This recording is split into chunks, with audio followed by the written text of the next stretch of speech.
this answer. The real cause of addiction is stress. I know many people unafflicted by the disease of addiction will say, hey, I have stress. I have stress all the time. But you may not have the genetic requirement for the disease of addiction. This thing called dopamine, which normally is like a carnival bell that has to be rung every day in order to survive, has an effect from our stress hormone, the corticotropin releasing factor, to raise dopamine's requirement. The bell is higher, but still must be rung, and therefore requires a bigger hammer, like in the carnival, to ring the bell. What pushes dopamine's requirement high?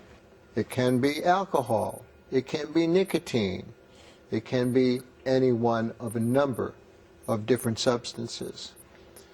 But once there, craving is required to go back to that substance and ring the bell, which is so high. Ringing the bell is a mandatory survival requirement. Okay. The corticotropin releasing hormone, which causes the release of a chemical called cortisol from the adrenal glands, is produced during stressful times.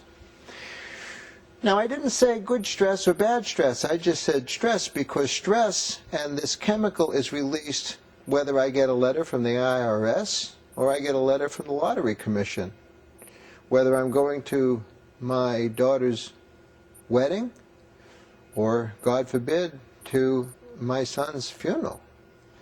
Those kinds of events, one very, very terrible and one very, very wonderful, still produce this hormone and stress. Helps to explain why addicts and alcoholics may sometimes relapse when something very wonderful happens, not just something very catastrophic.